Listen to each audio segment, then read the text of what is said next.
Now you really ruined it for me. Mike, hold. Do you want to keep 71 for the high? Mic check, 1, 2.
All right, we are back. Good Monday morning, everyone. It is December 5th. Good morning. And it is time for KSAT News Now. Sarah, thank you very much for being with us this morning. It's a pleasure. Yes. It's always a pleasure to be here, especially on a Monday morning. Yeah. I'm actually a Monday person. You know how some people don't like Mondays? Right. I look forward to Mondays. I'm like, fresh start. Right. You know, let's get this going. It's also kind of your Wednesday, though. Okay, you don't have to tell. Sarah Spivey from the Raptors over here is interjecting from the peanut gallery. From the peanut gallery, calling me out on me not liking, or me liking Mondays, but calling it my Wednesday. Yeah. Well, we are glad to have everyone with us back. And yeah, I'm actually very jealous of you right now that it is your Wednesday as my computer laptop goes off. Yeah, I'm jealous because you're already in the middle of your week. And ready to go. I want to be there. Let's go. I want to be there. Come on, come along. Okay. Let's do this. We got a good K&N today. We do, definitely. And one big thing that obviously the entire community is proud of is our local football teams. That's right. Shout out to them. We have 2 university teams heading to the playoffs. And of course, we're going to be talking the Cowboys in the only way we know how to do it, stick figure sports. So yay sports. Yay sports. I wrote that in prompter just for RJ to say that. Yay, sports! Yay, sports. Yeah. Everyone's happy in San Antonio and South Texas because everyone's teams won. Yeah. Hey, but we also have the latest on the trial from the former Border Patrol agent accused of killing 4 sex workers in Webb County. Our Erica Hernandez is doing some live coverage on Twitter right now for that. And a family is asking for their beloved giant Christmas decoration. Yeah, this story is pretty interesting out of the Houston area, a 16-foot inflatable. So yeah, I wonder how that can just go disappear, missing stuff, but we have the latest on that. Yes.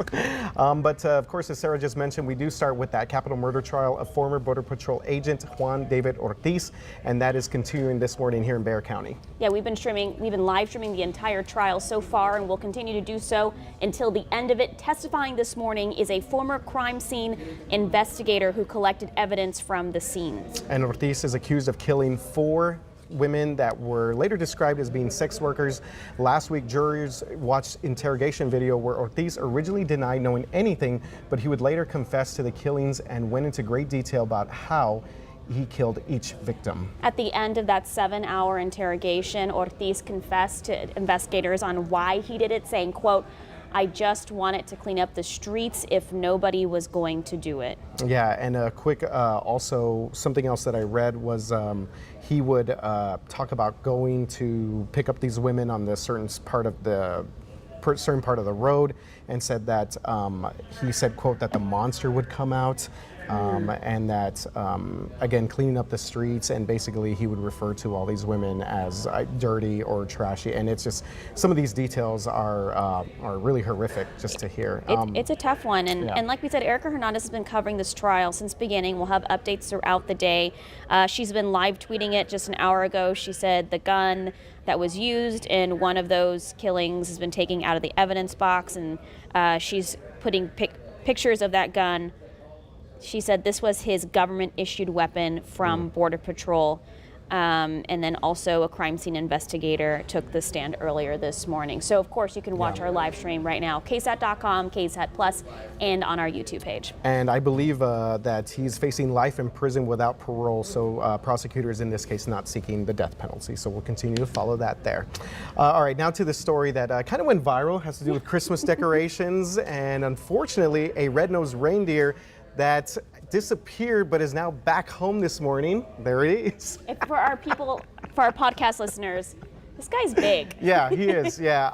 So apparently Rudolph here was stolen from the front yard of a Houston home last week. Yeah, so Ernest Furman told KSAT that the 16-foot tall inflatable was actually returned to them on Friday.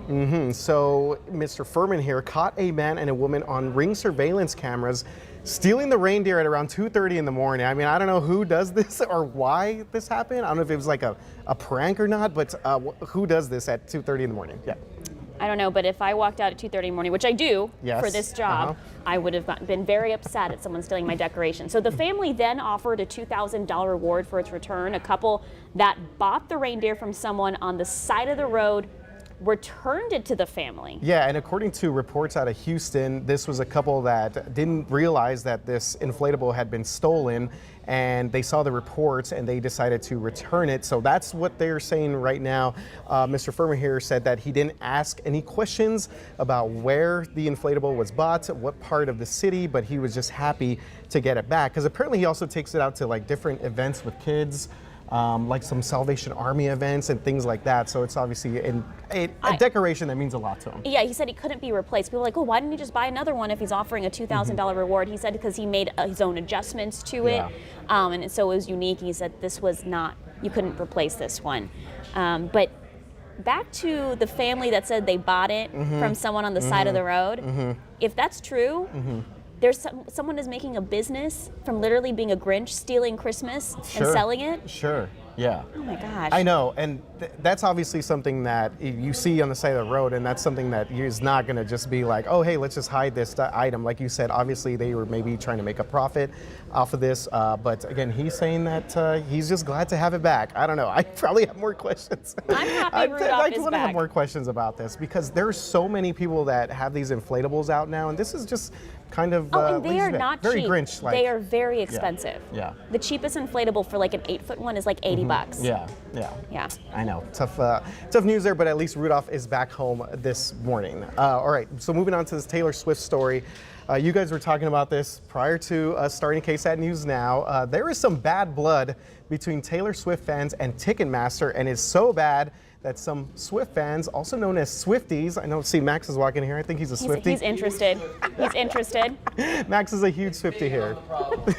It's me, So hi. these fans are suing the 10-ton ticket titan and its parent company after that massive ticket mess for her next concert tour. All right, so get ready for some puns here. These fans will not be able to just shake it off. They are upset, claiming Ticketmaster broke antitrust and other laws since they claim the company engaged in anti-competitive practices. Yeah, I heard a lot about this with Ticketmaster over the past couple of years. So in Ticketmaster's case, they charge more in their pre-sale, sale, and resale markets, and they force concertgoers to use them exclusively and control all of the registration access to the Taylor Swift tour. And now fans are saying, look what you made me Oh do my God, to you deliver that Ticketmaster. line. They are asking for a $2,500 penalty for each violation. And although some fans may be saying we are never ever getting back together, Ticketmaster has apologized, saying the demand and the elevated number of bot attacks caused unbelievable traffic, and the site basically just shut down. So for now, Ticketmaster is the Wow. anti-hero. Hey, don't mess with Swifties. Yeah. No, we definitely get not. mad, and I'm saying I was because gonna I'm a say. Swiftie. Yeah. You got tickets though. I got tickets. Okay. How long did you have to wait? Well, it was a friend. Okay. Shout out Liz Yeah. Sullivan. Thank you There so you much go. for Liz, spending great 8 job, Liz. hours Oh my battling God, Liz Sullivan, Ticketmaster. what a friend. Yeah, that's a warrior. That's a friend yeah. who goes to war for you. Whoa. Hey, she got guess us the what? tickets.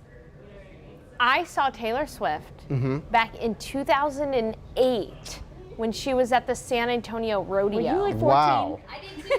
You did too? And I saw her at Final Four. Oh my goodness. So like I was, okay, maybe I was 14. Yep. No, I was 16. Oh, okay. Duh. Yeah. Okay. Such a grown up. I know. But yeah, so that's the key. You just got to go back in time Yeah. to see Taylor Swift when she was less popular. Yeah, I think she also performed at the AT&T Center at one point Yeah. within the past like 10 years. But obviously now, I mean, it's to the point where It's you have to wait stadiums hours. for her. Yes. Yes. It's Stadium ridic- tours. And we got nosebleed tickets. Wow. Wow. And I'm sure we can resell them at a pretty penny, but they're not for sale. There They you are go. not. There you go. All right, guys, let's test your weather trivia now that we've Here gone we through go. your Taylor Swift trivia. Yeah, When that was was good. San Antonio's warmest December on record? This is by the high temperatures. So, when was the average high temperature the highest in December? Definitely not 2021. Okay, you're saying definitely not 2021? No. Let's see. San Antonio's 2011. warm. When did it snow? I'm This is warmest, okay? Yeah. yeah. So I'm thinking. I feel like it did snow here in 11. I was here. It was my No. first year here. You were here? Yeah, I was. I've been here for a It little while. snowed on Valentine's Day of 2011. Okay, I'm gonna go with 1953 because I have no clue. Okay, well, Sarah, 1953? you are completely Oh, wrong. my Lord. Because Wow. it was last year. Yeah, you were so it's confident definitely with that. not. Last December, I gave you my heart. No, last December, our average high temperature was 74.1 degrees. So it Woof. was the warmest December on record as far as high temperatures go. And let's take a look at our high temperatures forecast over the next few days. We're going to be starting this month pretty warm. You know, today our average high temperature this time of year is 67. So today we're going to be well above that through honestly the entire week. Our high temperatures should be above average. On top of that, every morning we're going to have to deal with some fog and drizzle. We had dense fog this morning. Visibility has improved in San Antonio right now up to about 9 miles, but you can see that visibility is still lower in Kerrville, Hondo, Castroville. Visibility less than a mile in those places. And another way to look at this is by looking at the satellite. There's actually a strip of sunshine moving through San Antonio right now. But behind that, clouds are redeveloping back in. So even though we're at 68 degrees right now, we really aren't going to warm up all that much, perhaps only by about at most 5 degrees today. So mostly cloudy skies. Temperatures are going to be climbing to about 72 this afternoon. And then as we head into the evening hours, temperatures will be holding steady. We're only going to be seeing the upper 60s this evening, and potentially even by midnight, we'll be seeing fog redevelop. So morning fog and drizzle over the next several days for us through at least Thursday. Then we get a very wimpy, weak cool front moving through on Friday, and that is going to allow for our humidity to come down just a little bit. But all in all, a pretty stagnant weather pattern for us. No real significant rain in the mix, even when we have rain chances over the weekend, isolated at best. RJ and Sarah. That fog. This morning, yeah. How bad was your drive this morning? It was pretty bad. Yeah. Yeah. I mean, even early this morning, I stepped outside and it was pretty rough. I was like, oh, I cannot see anything. See outside this window. Yeah. At 3 this morning, it was horrific. Yeah. That misty, kind of soupy weather. I texted my husband, if you can work from home until noon, do so. Okay. Yeah. Yeah. But I like how Sarah described that, a wimpy, weak cold front coming through here. So. Just being a bunch of wimps. I'm here for it. Speaking of not being wimps here, how about the two-time defending Conference USA champion? Shout out UTSA. They are back-to-back champs here, and they will now take on the Sun Belt champions Troy in the Duluth Trading Cure Bowl. Oh, Duluth Trading Cure Bowl, sorry. Yeah, no, it's a tongue twister. It is, yeah. So this is the only bowl game to feature 2 conference champions going head-to-head. This is the 3rd straight bowl appearance for the Roadrunners under my favorite head coach, Jeff Traylor, who I think is the Ted Lasso of San Antonio. Absolutely here for it. And 4th overall for the program, but UTSA is still 0-3 for all of their bowl games. Yeah, RJ. they hopefully we can get that turned around, because that would be a great honor if they could actually win the program's first ever bowl game in school history, especially after all the injuries and everything they went through. And you mentioned Coach Traylor. I'd hear like a radio interviews with him, and he was always talking about how hard the guys have competed and played despite all the injuries that they've had this season. And you're right, he's very Ted Lasso. He's like, I think he's like, I think some of his sayings are like, the bull don't care, or something like that. He's got some like. When we take his sound bites, from his interviews in the morning, I usually kind of tune out sports. No offense. No, it's I'm not a sporty girl. You did sports this morning. I did sports this morning. But when he comes on, he's so entertaining, and you just gravitate gravitate to like what he has to say. He gets your attention, and he's so positive and happy. I know, yeah. I think one of his other phrases is something like, "This is hotter than chicken grease." No. People were calling him hotter than fish grease. Fish grease, that's right. Because he was like on fire with the winds. Yeah, there we go. Yeah, so good stuff there. Make and again, taking on this Troy team that features one of the nation's top defenses there. And this game, I think, is going to be on December 16th. So it's going to be pretty early on, 2 p.m. at the Exploria Stadium in Orlando, Florida. Exploria is a soccer-specific stadium. I think Orlando FC plays there, the MLS team, in downtown Orlando. So that's cool. They're going to get to go to Florida the next couple of weeks. Awesome. Have a good time there. But we're not done with the local love here. No, we are not. We're talking about, first time in program history, UIW. Yes, UIW will play the FCS quarterfinals. The Cardinals fended off a second half rally to defeat Furman 41-38 this weekend in a really incredible game. Yeah, absolutely. So quarterback there, Lindsey Scott, if you're watching this on the visual platforms here, junior, threw 5 touchdown passes and set the FCS record for total touchdowns in a single season with 62. That is unbelievable. Head coach G.J. Kinney is proud of his guys for finding a way to win a wild game there. That's right. So number 7 UIW advances to play at number 2 Sacramento State this Friday at 9:30 p.m. Yeah, this is going to be pretty interesting. G.J. Kinney, of course, is now going to be Texas State's head coach, but hopefully they can have a good run here and win another playoff game, get a little bit closer to a national title.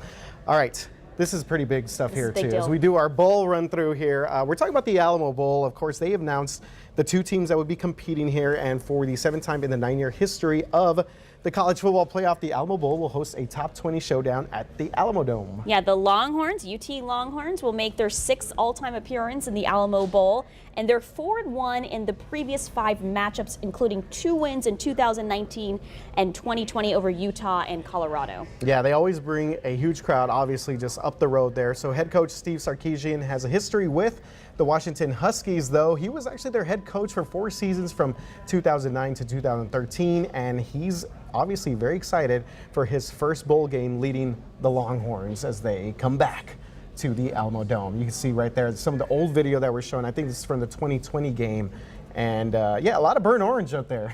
Yeah, I heard Stephanie Cerna, who is went to UT and a big Longhorn football fan. She said, I'm going to ask Luis, her husband, for bowl tickets for Christmas. There we go. So yeah. I'm putting it out there. I've made it official on Stephanie's Yeah, it's on the behalf. wish list. Yeah. So Luis, hint, hint. There we go. Yeah. Get those, because this game is on the 29th, so it's always one of the best games of the bowl season. So shout out to the Longhorns, and also Washington. They're going to be a lot of fun to watch. One of the best teams in the country as well. Hey, you know who's also excited? Pretty much every South Texas football fan. Yep. Cowboys. Yeah. How about them Cowboys? How about 'em? They are rocking and rolling so far, and we can't show actual highlights for these Cowboys games, but we're going to do our best here to do stick figure sports. Here we go. RJ is doing stick figure sports. Oh, did you want to join me for this one? Can I? Yeah, of course you can. Okay, you yes. start and I'll just add the details. Okay, How about so that? here we go. I'm going to pull out a little stat Oh, sheet here. Yes. Okay. So here we go. Cowboys. Okay. So take care of business. I always like to draw either a happy star or a sad Okay, star. hold on. And this one. What is that? That's not a star, It looks like sir. a starfish, maybe. Oh, wow. This is a very happy Cowboys fan today because they have won this game 54-19 over the Colts. Little Oh, yeah, horseshoe that was there. good. The horseshoe was good. Yeah, okay, sorry. The star, not so good. Okay, do you want to take the reins here and do anything? Sure, you Stick figure give me sports? some stats and I'll Okay, I'll give you some stats here. Yeah. All right, Cowboys, let's see. Rushing attack here. Tony Pollard, 2 touchdowns. Ezekiel Elliott, 1 touchdown. Oh, there you go. I like it. Okay. You like that? Yes, I do. Ball sailing through the uprights. Wait, that's a field goal. That is a field goal. But still, nonetheless, points scored. Nonetheless, still doing great. Yeah. But still doing great. Okay, I'm going to draw something here go real for quick it. with Tony Pollard because I'm going to see if I could come up with this here. See how this comes out. Where are we here. going with this, RJ? I know. Where are we going with this? I'm a little This scared. is supposed to be A mouse. No, it's actually supposed to be a tiger because that is not a good that's a fat mouse cat. Yeah, well, okay, so Tony Pollard, because I call him Tony the Tiger Pollard, he rushed for, he rushed for 91 yards and 2 touchdowns. I don't know what I Help just you drew out there. I'm gonna put some stripes. And he's actually from the University of Memphis, which is the Tiger mascot. Oh, look at that. See, Here, you've see? got some skills here, yeah. You gotta, maybe, here we go. There we go. Yeah, Tony Pollard takes care of business. Oh, thank you so much for cleaning You're this welcome. up. This is Picture a mouse lot cat. better, yeah. Mouse cat. Well, it still looks better than a mouse cat. Yeah, so Yeah. that was Tony Pollard. Tony Pollard, he scored 2 TDs to lead the Cowboys there. Big victory here over the Indianapolis Colts, 54-19. They scored 33 points in the 4th quarter. So yeah, Go Cowboys. go Cowboys. I knew it was a good game because my husband was in a good mood. He was in his back room. I was going to sleep and I heard some good yelling. Yeah. And I was like, okay. Some Everyone good yelling. can That's sleep good. well tonight. Yeah, that's some good yelling. They took care of business there. So, yeah, they're now 9-3 and still fighting for the division there with Max's Philadelphia Eagles. The Eagles are 11-1, so the Cowboys got to make up a little bit of ground here. But Wait, when are they facing the Eagles? They play them on Christmas Eve. So they have one more game against Philly, Okay, but they okay. need to at least make up one more game. They need for the Eagles to lose at least one more time in order for that game to be for the division championship. Do you think the Eagles will lose that one more time? I think so. I think that All game right. is going to be You hear for that, the. Max? I do. No, Max is like, I'm out. Yeah. After we called him a Swiftie, I don't think he Yeah, wants to. he's scared to walk over here. All right. Well, you know what? This is not the greatest drawings here, but Hey, happy. you did stars. good. Happy stars. Dallas Good job, Cowboys. RJ. Yes. Thank you. All right, so Cowboys take care of business there, and yeah, we'll look forward to see what happens. They play Houston actually next week, and that's going to be that's going to be easy. That's not going to yeah, be we're not fun, worried though. about that one. Not going to be fun. All right, guys. Well, I think we're going to wrap things up here. Thank you, RJ. Hey, Yes. I'll be back here tomorrow. That's right, yeah. Be hanging out. Yeah. Yeah, definitely. It's always a good time when Sarah's in the building. Yay, sports. Yay, sports. Yay, Sarah Costa. Oh, bigger yay, Sarah Costa. Y'all have a good one. Have a good one, everybody.